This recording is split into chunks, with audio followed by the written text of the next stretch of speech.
যেতে পারবো। চন্দ্রানী এত ভয় পায় না কিছুতে। চলো, মাঝ রাস্তায় দেখা হয়ে গেছে।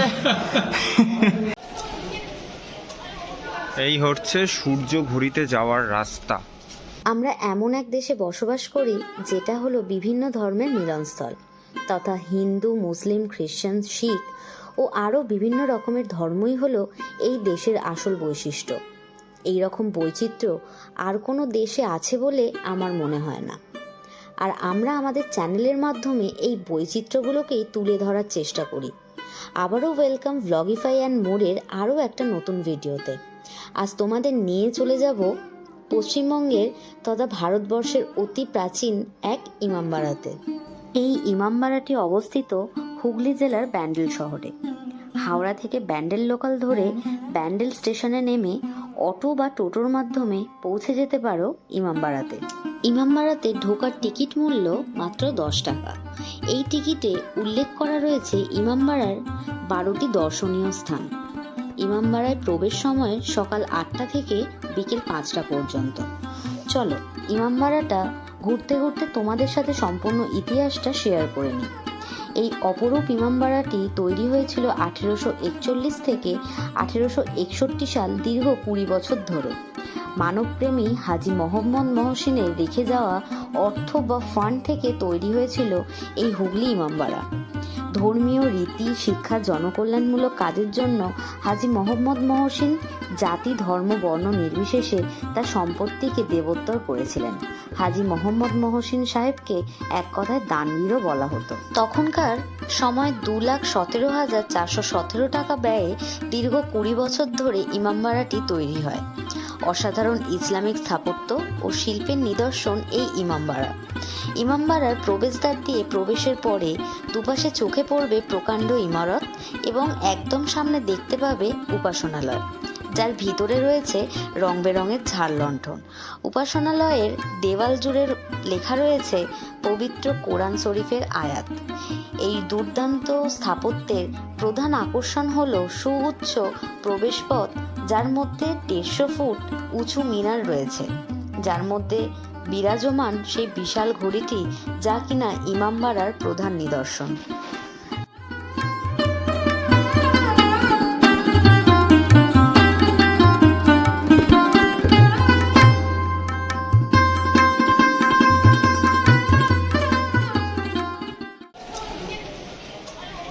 এই হচ্ছে সূর্য ঘুরিতে যাওয়ার রাস্তা।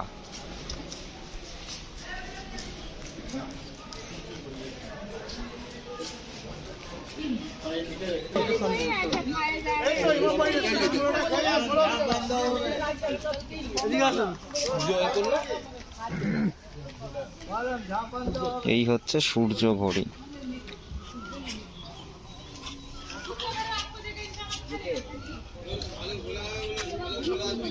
এটাই সূর্য ঘড়ি। সূর্যের ছায়া যেভাবে পড়ছে সেইভাবে সময় নির্ধারণ করা হতো আর কি।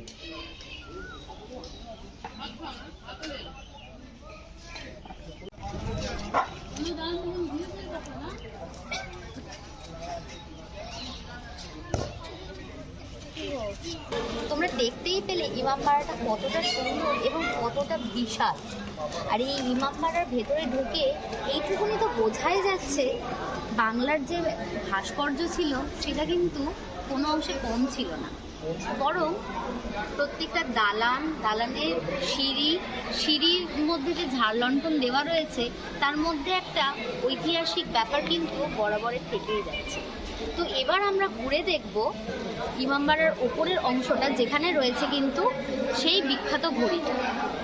তোমরা কিন্তু এখানে এসে নিজেদের কিন্তু কিছুটা সময় কাটিয়ে যেতেই পারো, আর নিজেদের সাথে কিন্তু সংগ্রহ করে নিতেই পারো ইমামবাড়ার অনেকটা ইতিহাসের ঝুলি। তো এবার আমরা উঠবো। একটা মজাদার বিষয় হচ্ছে মেয়েদের ক্লক টাওয়ারে যাওয়ার রাস্তা আলাদা, ছেলেদের রাস্তা আলাদা। এবার আমরা যাচ্ছি, চলো যাও, টাটা।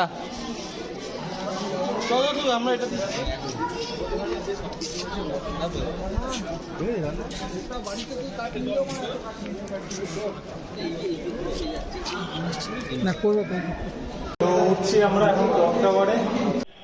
বলে বোঝাতে পারবো না, আমি ইমামবাড়া ক্লক টাওয়ারে একা, একদম একা, কেউ নেই, শুধু লাইট জ্বলছে টিম টিম করে। প্রচুর সিঁড়ি, মনে হয় 150 না 52টা সিঁড়ি। 56 জয় অলরেডি হাঁপিয়ে গেছে। মেয়েদের আলাদা জায়গা আর ছেলেদের আলাদা সিঁড়ি। সানি আর জয়দা ছেলেদের দিকটা দিয়ে যাচ্ছে আর আমি একা যাচ্ছি এদিক দিয়ে।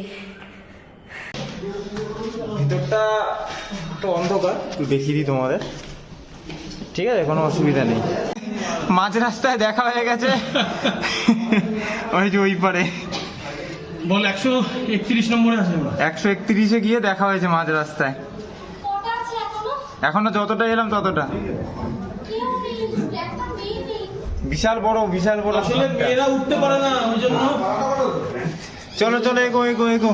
ক্লক টাওয়ারের রেন্ট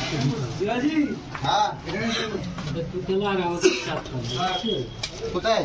এদিকে দেখে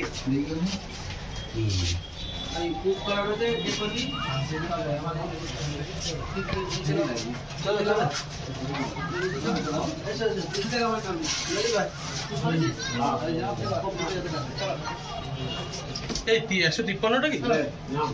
হ্যাঁ হ্যাঁ, 153। এটাই শেষ রে ভাই।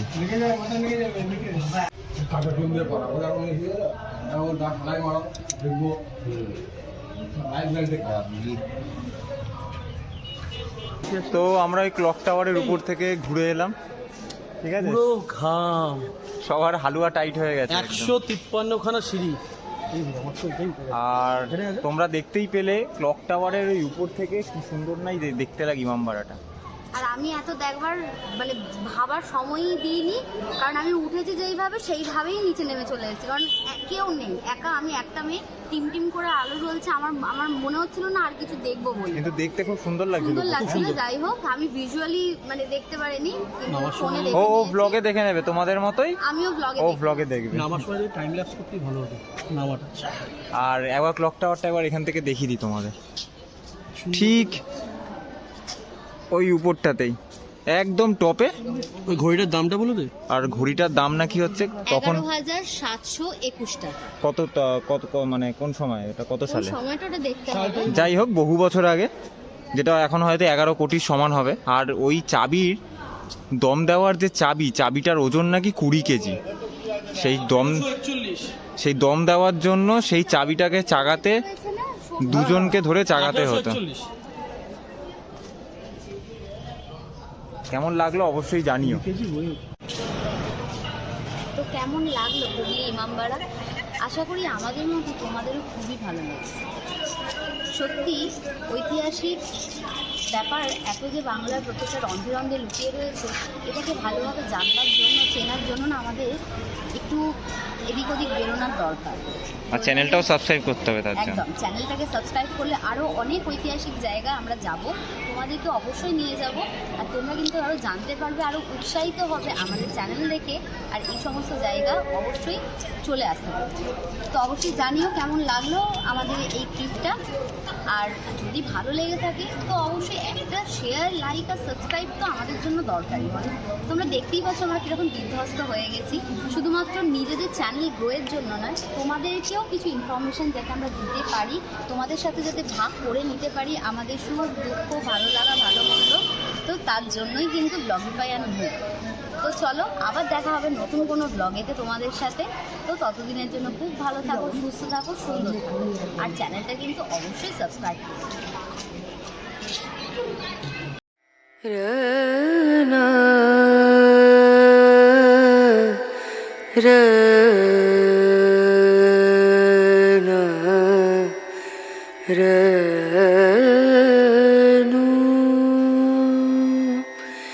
রে